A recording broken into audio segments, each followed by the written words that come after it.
And thanks for joining us for today's webinar, How to Connect with Your Inner Entrepreneur.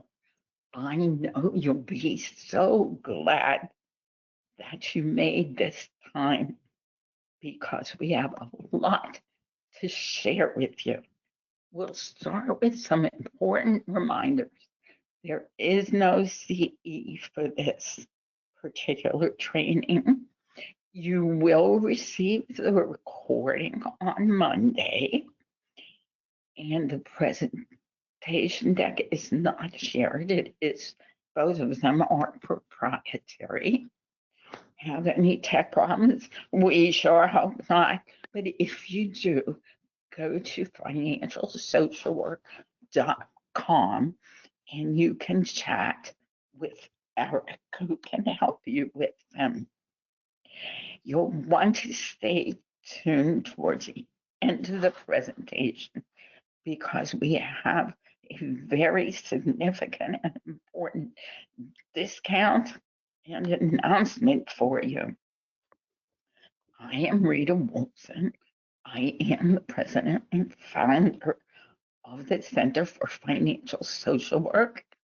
Eric is our webmaster and all technical support, and he is here with me to help you. Our speaker is Joey Laswell.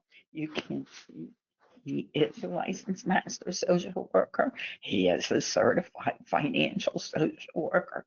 He is a veteran, and I know you all share my strong feelings of appreciation for your service, Joey. And he is a financial coach and therapist. Joey will tell you about himself when I turn this over to him in a little while. I began my presentations with our financial social work affirmation that goes like this. Just for today, I love myself enough to face my fears, practice self-acceptance, and embrace hope. Silence my inner critic, speak my truth, and make peace with myself and with my past. Just for today, I will give myself permission to eliminate toxic people, beliefs, and behaviors from my life and prepare for a better tomorrow by healing my relationship with my money and with myself today.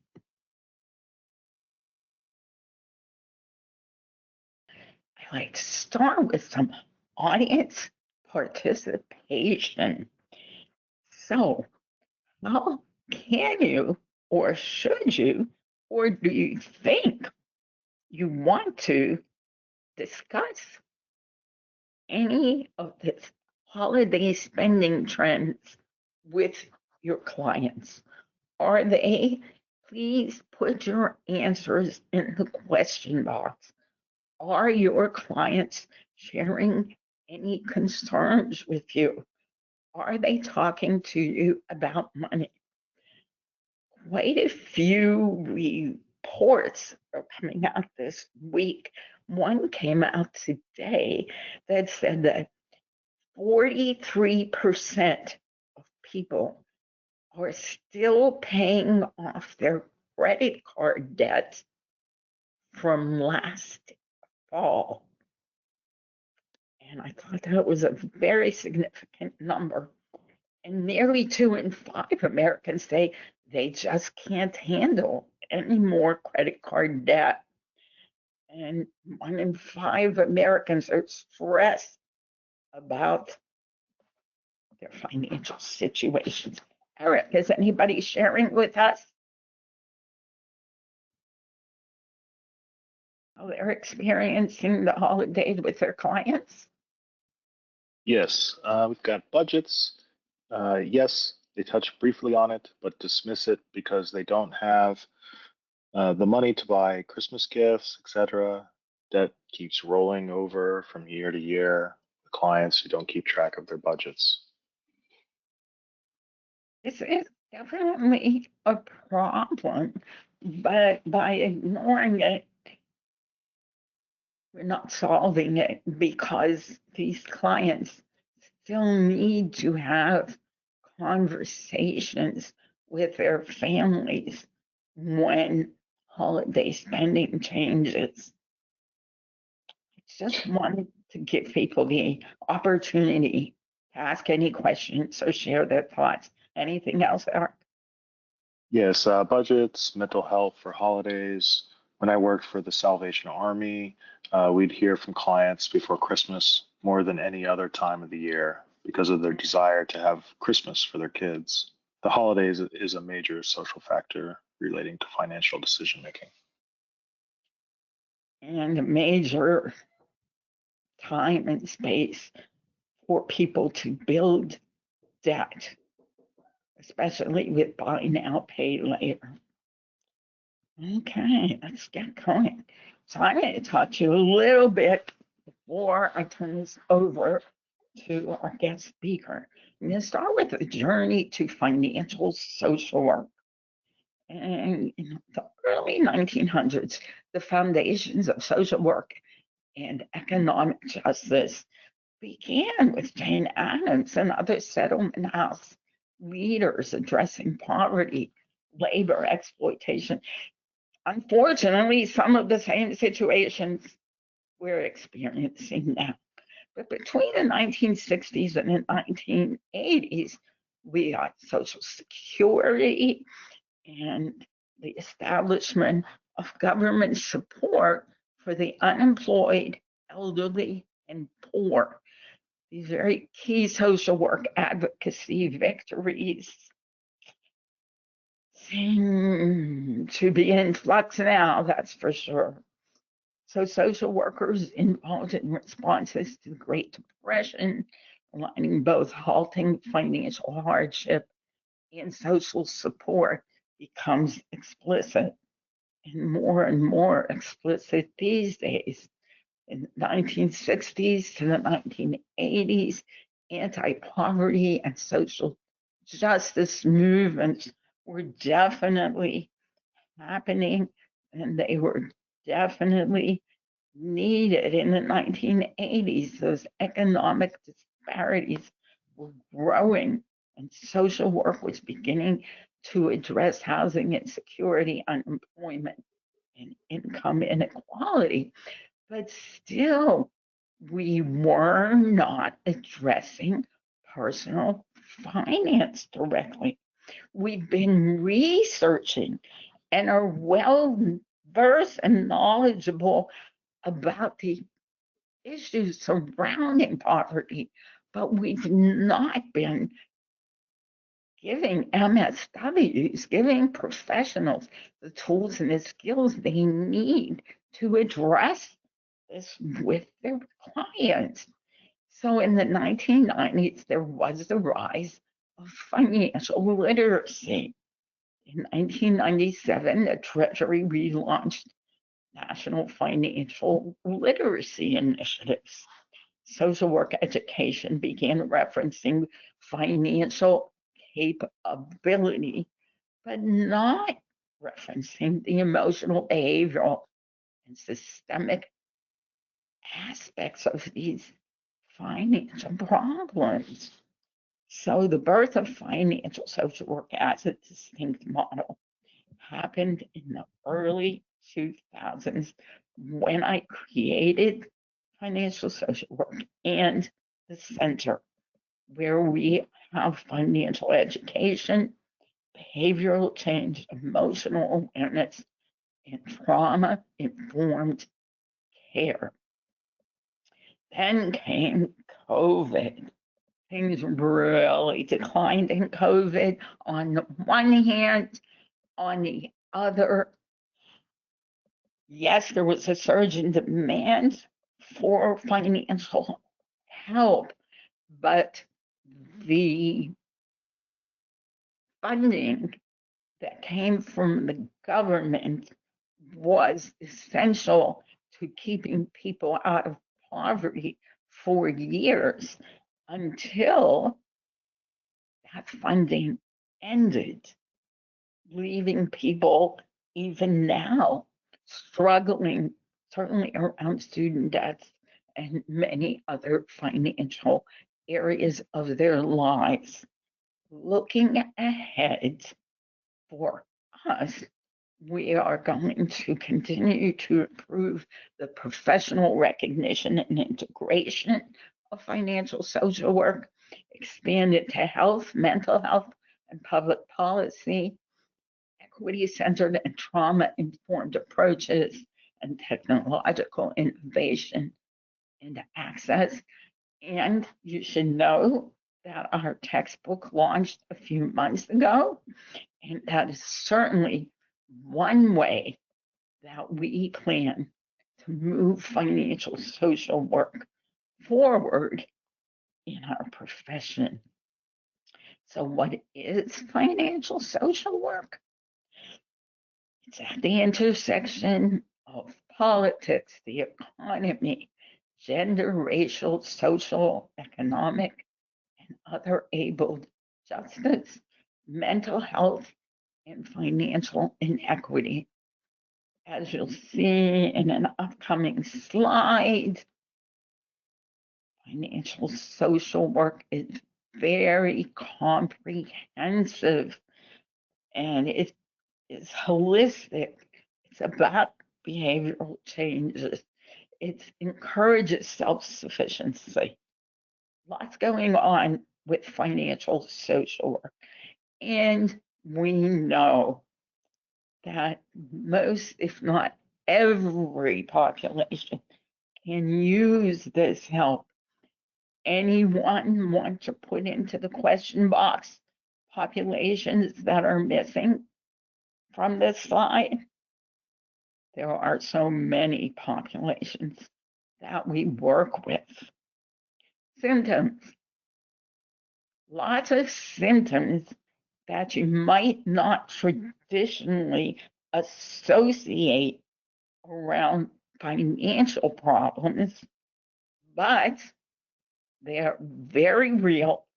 And I encourage you to start to make that connection between some of those symptoms and financial problems. So, a simple truth is that no one chooses to have money problems, but unfortunately, most people do. Until now, we haven't provided students and practitioners with the tools and skills and confidence that they need to work on a micro, meso, and macro level. And we here at the Center for Financial Social Work are addressing that missing piece because social workers do need to address the money, mental health, physical, emotional, and social connections in clients' lives. Because a staggering number of men and women are unable to meet the monthly financial expectations. They have more money than money, more debt than assets, and more financial problems than they have solutions. They need someone knowledgeable. They need a financial social worker. So now that you know about financial social work, let's turn you over to our guest speaker, Joey Laswell, who can share with you how to connect with your inner entrepreneur. Okay, Joey, just put up your slides for presentation and you'll be good to go. Alrighty. See, hello, can you guys hear me okay? Little louder would be good. Okay, all right, how about this? Okay. All right. Well, thank you guys. Rita, I really appreciate every time we connect, it's always an amazing experience. Um, just this is like a full circle moment for me. I got my certification in financial social work a little over a year ago, And honestly, part of it was I wanted to get a side hustle, making money with helping people with their finances. That was the short-sighted what I was literally thinking about. But it really started my entrepreneurial journey, and it gave me a foundation to start that process. But I also made a lot of mistakes along the way. So what I'm hoping to do today is to help some of the aspiring future entrepreneurs, or maybe they're currently an entrepreneur, and I want to help them not make the same mistakes that I made. Some lessons that I've learned along the way, I want to hope to share, and really just encourage people to take chances and put themselves out there a little bit, because there's a lot of great value that social workers and helping professionals bring to the table, and I'm just excited to share that with other people. And it seems like we have over 100 people just watching live right now, so I just wanted to say thank you guys for jumping in. I know a few people that I personally know are watching, so hello to everyone that I know, and then to those that I don't know, I appreciate you taking your time, probably your lunch break, or you're taking a little break from work, or wherever you are watching or listening in your car. We appreciate the time, and I also value your time. So I'm gonna keep the ball rolling and move with expediency. So, all right. So this is how to connect with your inner entrepreneur. All right. If you're here, that means that you have something in you that says, "I'm interested in this. I'm curious about this." And I'm just glad. I'm happy that you're here, and I hope that something you get from this presentation gives you some pause. Maybe it gives you some inspiration, motivation, or maybe you find out that it's not for you, and that's okay too, because entrepreneurship is definitely not for everybody, I will say. But ultimately, we're trying to if you're entrepreneurial curious, then you're in the right place. All right, so what we're going to try to do is we're going to turn some of your lived experience into creative, scalable impact for social workers and behavioral health professionals. So I know that there are some people that are not social workers in the audience potentially, and somebody watching down the road is maybe not a social worker, but as we as a Center for Financial Social Work, we work with all the helping professions. All right. Okay. And all right. So you're here. You're feeling the pull to create something, or you're already creating something? Maybe you have an idea for an app, or maybe you want to start a private practice, or you want to do a course or a podcast. Uh, I've I've kind of done a lot of those things myself, and tried and failed a few things, but the spark for creativity is basically your entrepreneurial spirit is calling out, saying, "Hey, I want to do more." So the fact that you're here, the fact that you're listening, watching, is a great sign, and I'm just here. I'm really excited to see what you all create. So please keep in touch with the center, keep in touch with me. Let me know, like, if I can help out after the fact. I'm always down to help people that are willing to basically create their own path forward. So the second part is wanting to monetize your mission without compromising your values. I've talked to a number of social workers, helping professionals that have all this skill, but they don't know. They're like, I don't want to make money off of this necessarily, or I feel a little conflicted. But that's ethical entrepreneurship is definitely a thing. It aligns the idea of profit with purpose. So it's really a win-win if you can get that right sweet spot. And basically, you're here. We're hoping to encourage you, but we're going to give you some clarity, maybe some confidence, and a path forward. And we're going to try to, if you have ideas, I'm imagining you thinking about all these ideas that you probably have, which is what brought you here. But we're going to transform those ideas into actionable plans.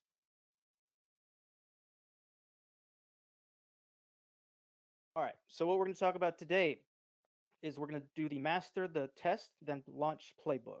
So it's essentially like a sandbox of you've got your framework, then you refine it, validate your ideas. We also want to talk about breaking the burnout cycle, which is where you discover what income streams fit your life and your values. And then we'll get into some real world case studies. You can get inspired by actual professionals who have made the leap. And then the last part, we're actually going to put the rubber where the rubber is going to meet the road is mapping your vision. If you haven't done so already, I would still encourage you. We're going to talk about ikigai and finding that sweet spot, and we'll talk more about that uh, later on in the briefing. All right, so let's jump right in the test and launch playbook. So you want to start small. So we're going to put on our micro vision and think about what is as specific as possible. What am I trying to do here? So a lot of brilliant ideas stall out because people think they need perfection to start, but really you don't. You've probably heard the expression start messy. That's how I started. I pretty much just threw everything at the wall, and that's why I'm also trying to teach everyone in the audience, like, hey, you don't have to do it this way. Don't do it the way I did it necessarily. And so this is kind of like my lessons learned. The phase one is going to be your test phase.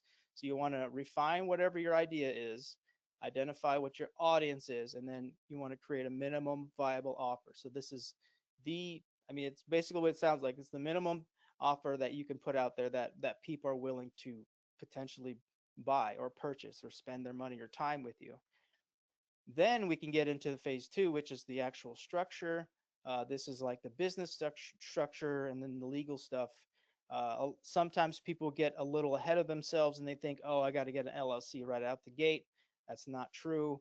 I would encourage you to kind of take some time, talk to somebody that has either done what you're trying to do, talk to a legal friend or an actual lawyer, because one size does not fit all for a lot of the business stuff. And at the same time, you do want to get your ducks in a row and make sure everything is is on point. And then phase three is the branding, and this is a lot of times I got sidetracked with this too. Is like, oh, I got to have a logo, I got to have business cards, I got to have a website, and I was building out those things before I was still in phase one. So I was trying to do all these phases at the same time. So that's basically my lessons learned was if I could do it over again, I would start phase one. And this is what I'm doing now. In any new idea, phase one is testing. Phase two, you deal with the structure. And then phase three, you deal with the branding. All right. So we'll go right into phase one, the micro problem, get hyper specific. So a lot of us, if you're a financial social worker or aspiring financial social worker, the challenge is general at first. You're like, I just want to help people with financial anxiety. That's great. It's a great goal. It's a great problem, but it's too broad. So instead of that, let's try. I help millennial women in social work who are first generation wealth builders overcome investing anxiety. So this is, I mean, obviously it's very, very niche, but a lot of times they say you need to niche down, you need to find your target, basically you're thinking about one person. You're like, I want to help this one social worker who is a millennial, first generation wealth builder overcome investing anxiety. So that's pretty much where you want to start with, and then you can pull back and say, okay, I just want to help millennial women in social work. And but you want to start with that hyper focus at first, and then you build your minimum viable offer. Some also might call this a minimum viable product or MVP, kind of a similar thing. It's if it's an app, then that's a MVP would be the bare bones minimum working app that you can build. Or if you have an offer, say you do a 60-minute workshop, you can put that together pretty quickly nowadays with AI and things, the tools that you have access to. So that you start with that one 60-minute workshop. You don't have to do a full course, um, or a full yeah e-course. Just do one 60-minute workshop. And then you can do things like a 5-day email course.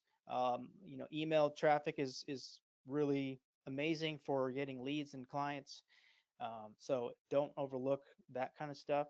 And then you have like just single coaching sessions. Like you find somebody that you know, or a friend of a friend, and they say, "Hey, I'm trying to build out this coaching practice." For me, it was financial coaching, and just say, "Hey, I want to work with you." I work with people for free initially, and got my name out there, got my reputation out there, and then you might have to do that to kind of get the ball rolling.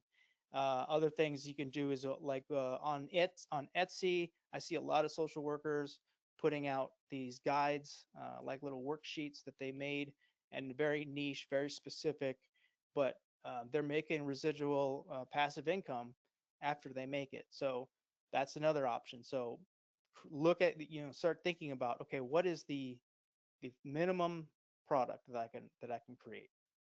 And one, this is a really big one for me, was the getting feedback but not worrying about perfection. So start messy. You might your first go around is probably not going to be great. You're going to be nervous. You're not sure of yourself, imposter syndrome. But that's why you start with the minimum viable offer first. And then you kind of get feedback, and ask honestly. It's like, hey, how did you feel about that, or was that worth your time, or what can I do better? So if you put yourself out there and no one gives you any feedback, you're not going to know if you're actually on the right path or not. So I would say ask for feedback, and then don't worry so much about perfection just yet. All right. So then we get into the structure and the branding. Building your foundation. This is where a lot of people get really intimidated, and understandably, it's a lot of stuff we don't learn about this in grad school or undergrad, as far as I've seen for social workers. So this is something that you're going to have to learn about and do more research on. I can't give you a one size fits all legal recommendation, because every business that you put out there, every whoever's watching, like one person's business is going to look way different than another person's. So for instance, with the sole proprietorship, that's the simplest, easiest to set up, but it's also a little bit more dangerous, because if something happens in your business and you get sued or something, you are responsible. Your personal assets are uh, basically up for grabs. But if you get an LLC, which is where we tend to recommend, but I mean at the same time, like I said, I'm not a legal professional, so you need to find out what is your end goal, and and then what is your current situation. So but the LLC will protect your personal assets. For instance, if you did get sued, it would go after the business assets, not your personal. Then there's also professional credibility. Having that LLC means that you're serious and that you mean business. And there's also tax flexibility when it comes to LLCs. Um, so yeah, that's those are the two main things that most people probably watching are going to have to research. If you're looking into an S corp, I'm not even going to really go into that, because that's the higher earning businesses. If you're having to look into S corps, then you probably don't even need this briefing. But either way, yeah, always consult with legal and financial professionals before making any big structural decisions. All right, so that's that's my caveat. I'm not a legal professional. I ended up having to pay somebody to help me with the LLC process. You can do it yourself. You'll save you a little bit of money, but sometimes it's easier just to outsource that to the professionals. Um, all right, and then we get into the branding. Branding is your reputation. So a lot of people shy away from social media, but like that's your front facing credibility engine right there. So when you think about your brand and you're envisioning it right now, what are three words that you want people to associate with your work? So maybe you want to be empathetic, but innovative and compassionate, or whatever three words. Like think about those, and then that's going to guide you into creating the branding behind it. Um, so the color schemes, the language that you use, and you imagine your ideal client interaction. You want to talk to that client, and your branding should reflect that. All right. So, all right. Now we're going to talk a little bit about the burnout cycle, and this is usually where uh, people get interested in entrepreneurship because they're so burnt out from the traditional 9 to 5 way of doing things. So if you're here, you're interested in either additional streams of income, or you want to be your own boss and to live on your own time. So basically, what tends to happen is you have wage stagnation. So the wages just aren't really there sometimes, which causes overwork. You're stressed out, and then you also have to deal with the systemic constraints of the corporate structure, whatever problems that you have to deal with as part of a corporation or part of a big organization, which then leads to emotional drain. You're burnout. You're unmotivated. You just can't stand the idea of going back to work. So that's where a lot of people are sometimes. Not everybody, but if any of this resonates with you and this is why you're here, then use that to motivate you to push forward. And this is where entrepreneurship is basically the radical path to break this cycle. So you get to create income streams that serve your well-being and not to destroy it. And then it also empowers you. We always talk about empowerment, but we want to empower ourselves because we have a lot of great things that we bring to the table. We have a lot of expertise, and it's just let's embrace that and encourage people, social workers, professionals, to branch out and share their passions and their expertise with the world.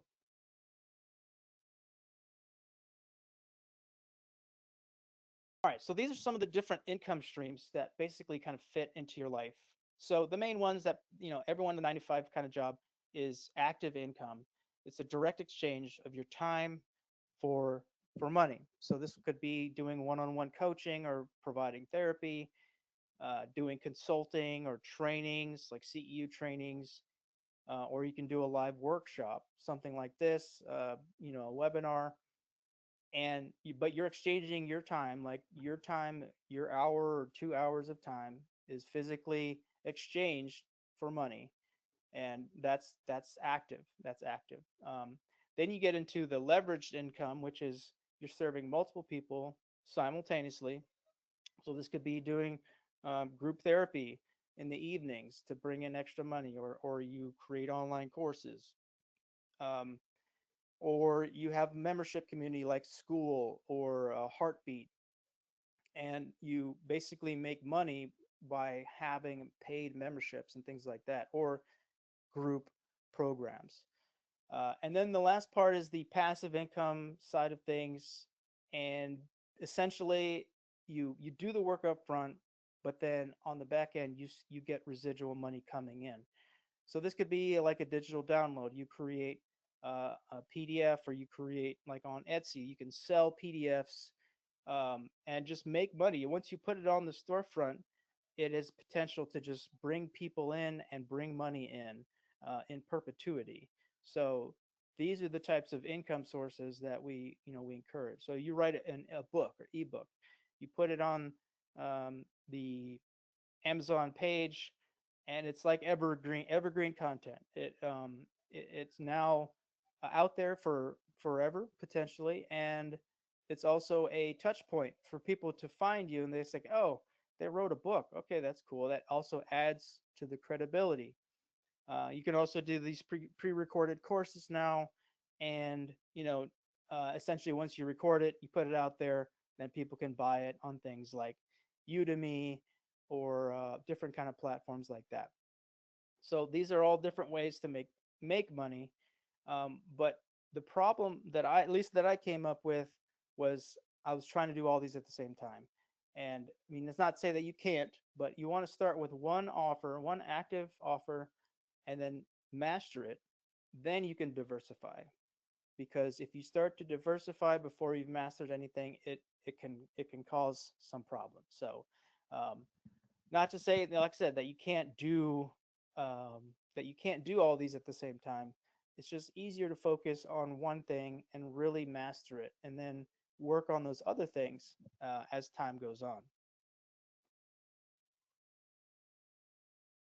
All right, so here's some couple case studies with some real success stories. So there's a group of therapists. This is a therapy collective. They created a sliding scale collective for LGBTQIA youth. So they pulled the resource together, and they basically helped each other with the marketing costs, admin costs, while they also got to serve their underserved community. They were supporting each other in a non-competitive environment. So for anyone who's done private practice, solo, for one, it costs a lot of money. It's a lot of work to get all that up and running, and you're competing with everyone around you. Whereas in this collective, you're working together. You have a shared mission. You have a shared clientele base that you want to help these people, and you're basically joining forces, like almost like the Avengers. And you're supporting each other. You bring something to the table, and you don't have to take on all the expenses by yourself. So that's really important. You want to find your people, find the types of people that would be willing to do this with you, and then build on that. And yeah, and then they ended up having a really successful um, practice. On the other side, nowadays with social media, you can do a whole digital financial coaching platform. So there was a social worker built her brand on TikTok, offering just bite-sized financial tips to creative people. So she had her niche, free content, and that free content basically built trust, which leading to a course that she created and a coaching program. And that is scaling globally. So now it went from just one platform to a globally scaled program.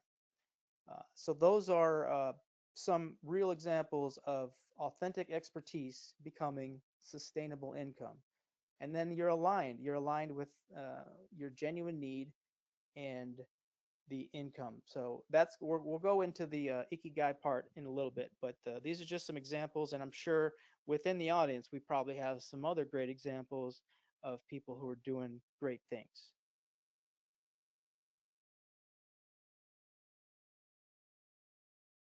All right, so I'm gonna throw some Japanese at you. Just this is something that there's a book out there.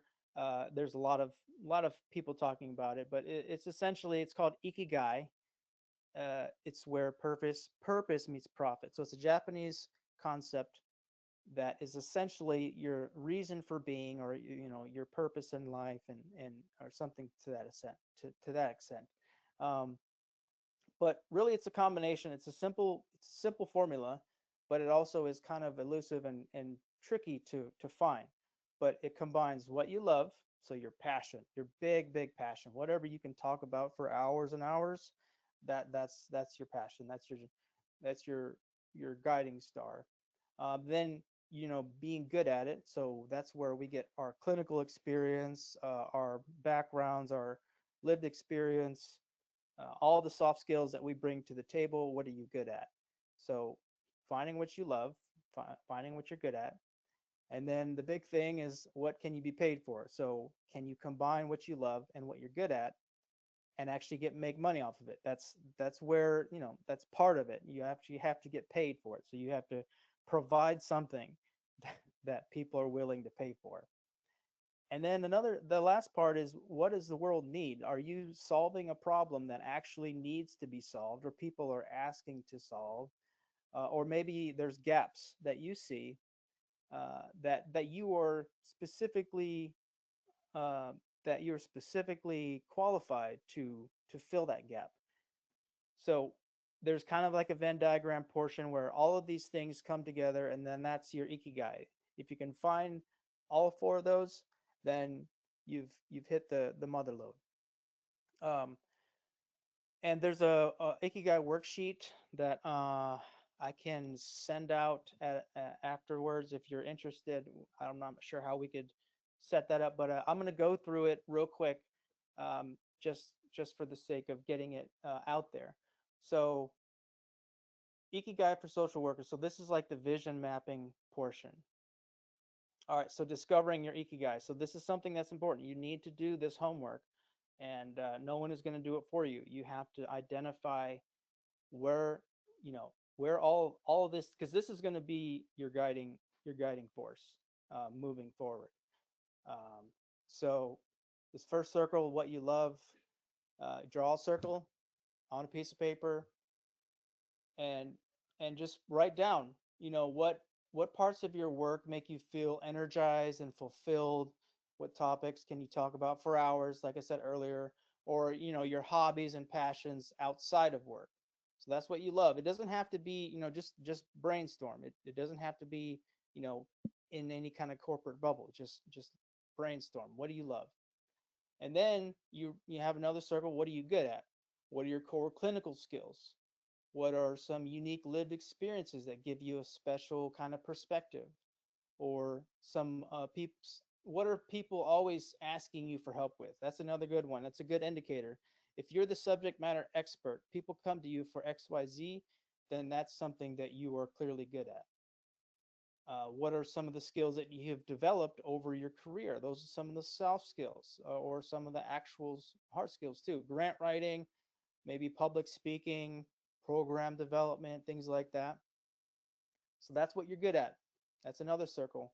All right. And then the third circle, what the world needs. What gaps do you see in your community or field? With social work, we're so broad, so many different avenues that, um, you are the subject matter expert in that field. And, what is there any problems that keep you up at night? Or if you had like that magic wand that would basically fix any systemic issue, what problem would you solve?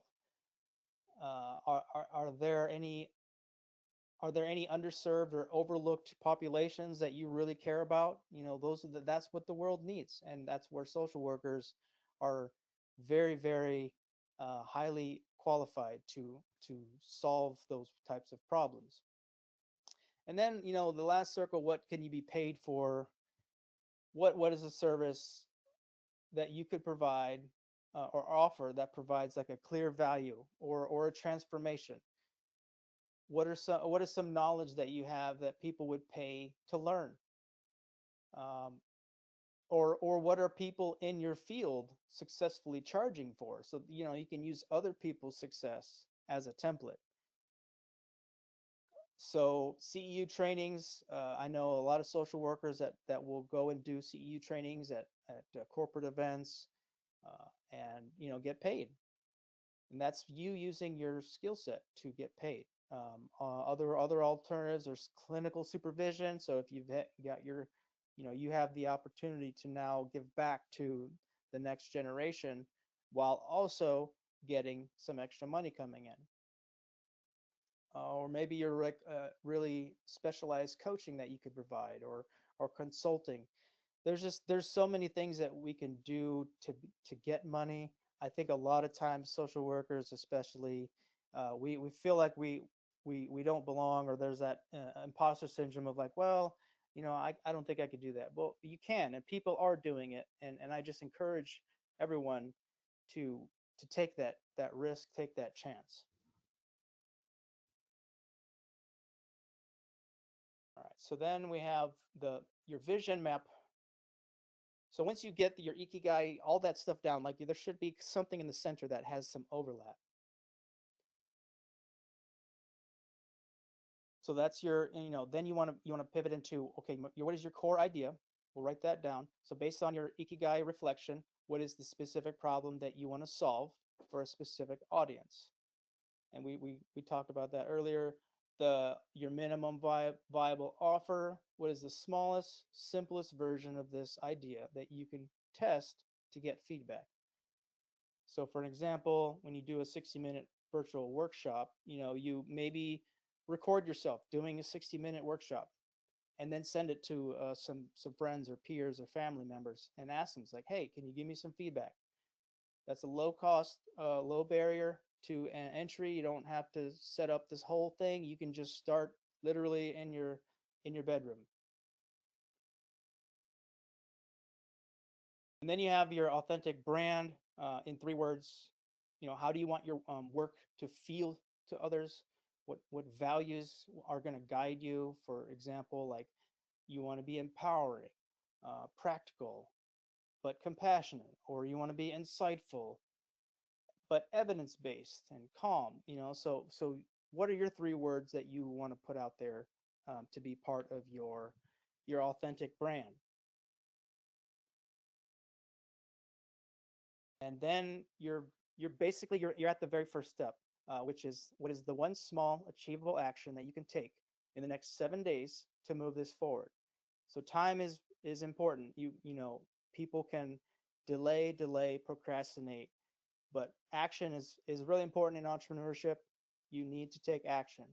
So by this time next week, I want you to write down what action step are you going to take. Um, and let's see, let me see, I think that was yeah. So that's pretty much the briefing. I hope I didn't run through it too fast, but I wanted to give time for any questions, um, case studies, whatever you want. I mean, I'm an open book at this point. So anything you need from me, just let me know and I will answer away.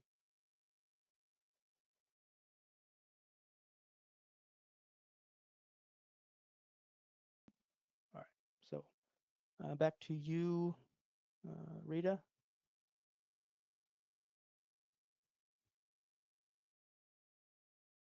Sorry, Joey. I was talking to you, but I Oh. was muted. I was muted, so that wasn't very helpful. All right, let me get my presentation back up here.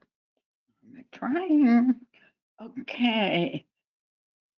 So I can show my screen in present. Okay. Well, Joey, I really thought that was terrific. I really did. I think you gave people something they can really use, and they stayed with us because they wanted to learn it all. So now I have it back, and we're going to have plenty of time for Q&A. So if you have questions, be sure to start entering them in the question box, and we'll get to them momentarily. But first, I want to tell you about something I'm incredibly excited about, and I hope you'll be excited about too. We are offering for 1 week a 60% discount on our brand new, this is it, you're the first one seeing it, financial social work for community nonprofits video course. Regularly, it's $150, and I'm forgetting. Eric, how many CEUs does it include? It includes 6. 6 CEUs. So if you buy it with the discount, it will only be $60, and you'll be getting those CEUs. But more importantly, you will learn about, it has 3 separate video programs with workbooks. All of this can be shared with your clients also. One part is trauma informed financial practices. The other is financial support, financial social work support groups. And the third section is integrating financial social work in community nonprofits. And that module teaches how to apply financial social work in real programs and services. You learn a practical 5-step model that facilitates using all of the materials that are included. So you might want to share that. The discount code is community60. You might want to share that in your agencies, organizations, or take it for yourself. We do, of course, have our premier financial social work certification, thousands of graduates across the country and around the world. And we're proud to have Joey as a graduate. We have other video programs, Couples and Money, Feminomics, and the Financial Social Work video program. So the videos all have CEUs, they all have workbooks with them, but they do not have any credential. It is the certification that has the credential. We have other tools for you, the graphic money guides. We have a newsletter, 12-month newsletter that keeps clients and your organization engaged. And we have a financial education support group kit. But you can love the support component of our newest video program. And this is a really important ebook we wrote a couple of months ago that's as current today as it was then. Unfortunately, it's called A Social Work Guide for Circumventing Political and Economic Uncertainty. We have more webinars going through the end of the year. You'll get just as much from those as from the one you did today. So be sure and register. And finally, we're at Q&A, and we still have a whole bunch of minutes. Eric, are there questions? Yes, let me start here. So if you have any questions, please submit them in the questions box. All right, here we go. I'm at the very beginning of my social work career, but I have thought about running a nonprofit after gaining clinical experience. Any advice on being financially successful in that realm? Hmm. Well, I mean that's a great, very great, noble vision, and I think that we need more people that are willing to even consider that, because starting a nonprofit, running a nonprofit is really challenging, and I think I'm not trying to dissuade anyone by any means, but doing your due diligence and doing a deep dive into what does it mean to start a nonprofit, because I currently work for a nonprofit, and it's challenging, but it's not to say that you can't do it or you shouldn't do it. It's just being prepared, getting the knowledge necessary, take courses, reach out to other nonprofits, volunteer, get on the boards, and participate in the community that you're trying to help. That would give you some good guidance, because I think sometimes people have the idea for a nonprofit and they want to serve a large community. But going back to that niche, you do want to have a niche so that you can focus your energy in that direction. So I would challenge the questioner to to do like the due diligence and do the ikigai worksheet, for trying to determine, okay, what is this nonprofit going to serve? What was the mission going to be? There's a lot, but getting your personal finances in order is actually important, because whenever you start getting like an EIN or trying to get business credit, all that good stuff, like they do check your personal credit sometimes. So, but also you want to have a good financial foundation, because there might be times where you don't get a paycheck as a nonprofit founder, sometimes, or you have to pay yourself, but a lot of times so much money is going into the other expenses that that's the last thing you do. So you got to be prepared for those economic uncertainties when it comes to creating a nonprofit. Those were such great answers. I was going to say, but you more or less covered this.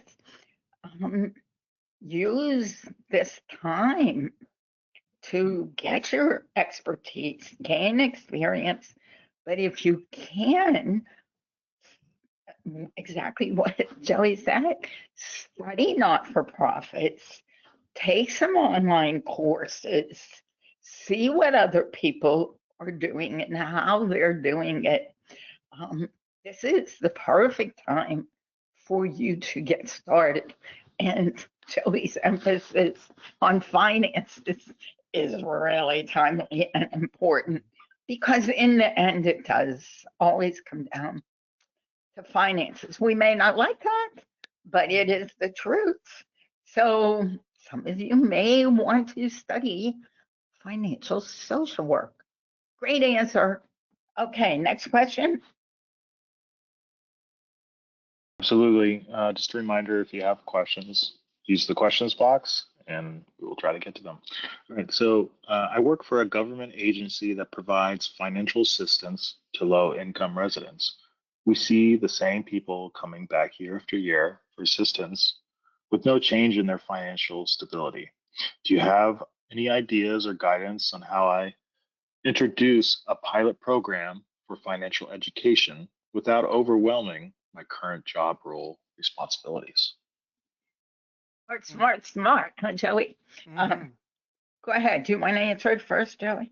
Uh, yeah, I guess and this is something that we're in the early stages at our nonprofit because we deal with financial literacy, and this is something that we're also trying to proactively address.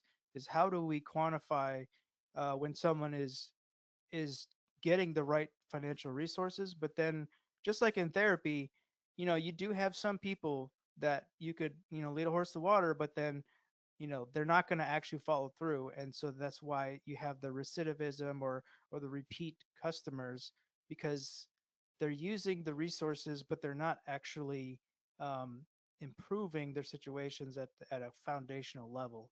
So in order to combat that, like, you're already asking the question, you're building the solution right now. And I would say, take some of these core issues and really start like diving into, okay, talk to some of the participants directly and say, okay, what are we doing that it's not actually helping you, or what can we do better? And that's the feedback portion. So you want to make sure you get feedback and find out, okay, what can we be doing better? And that could be your passion project, and you bring that to the table, you bring solutions, and then next thing you know, you might have a promotion. So I'm really excited to see where that goes, and I'm encouraging you to keep fighting that fight. More great answers for sure, Joey, um, from you.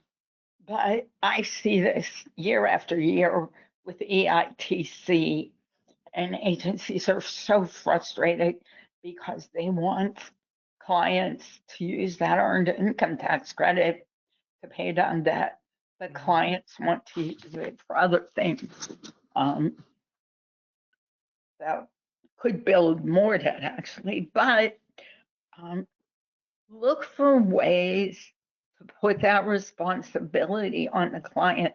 Joey, I loved um, the last thing you said about asking for feedback. Um, we do need to know why clients aren't practicing what we're trying to support them with. So um, it's complicated. Hmm. Change is hard, and very often in those circumstances, it's hard for people to cope. And so what they do is they avoid their money, and that cycle continues to decline. It just keeps declining. By the way, I should probably mention that the Center for Financial Social Work, which was established in the early 2000s, was probably one of the earliest social work entrepreneurial undertakings ever. Hmm. Okay, any other questions? We still have another minute or so. Yeah, there's a handful of questions. Let me try to pick one that's focused on the topic here. So at the beginning of the session, there was a mention about potential creative ideas, such as having an idea for an app. Do you have any specific recommendations for where to turn with app ideas, how to learn what's needed in order to bring those ideas to fruition? Yes, really, just a really quick. I've been exploring these vibe coding apps where you literally just type in with just uh, your normal language, like you're just talking to basically a machine that can create the app that you're trying to build or that you have envisioned. So I use things like there's Replit, Replit. There's like Lovable. There's all these different platforms now that you can do either no code, they're called, or low code. Um, and just explore, like they have free options. I've built a number of apps and websites and things like that. Just learning and experimenting. So that would be the iteration part that I would encourage you to explore because nowadays you don't have to be a coder to build an app. You really don't. I've already built a number of them, and I was like, that was surprisingly easy to do. It's not always perfect, but I mean, it gets you to that MVP much quicker and much cheaper. So yes, check out those types of resources and start building. Right. Thanks, everybody. Our time is past. So we're going to finish up today. You will receive the recording on Monday. We thank you for joining us today. Joey, I can't thank you enough. People really stayed to the very end. I'd really love to have you back, Joey. So let's talk Absolutely. about it. And Thank and you. honestly, real quick, for all I see 34 questions were asked. Is there any way I can get some of those questions? And I want to address the people who asked them offline, and really kind of get a conversation going because there's a lot of people that didn't get to ask a question, and I really want to talk to those people if possible. I'll check into that, Joey. Okay. Good question. Thanks. Thanks, everybody. Have a beautiful rest of the day. And I hope we'll see you back here for next month's free webinar. Bye now.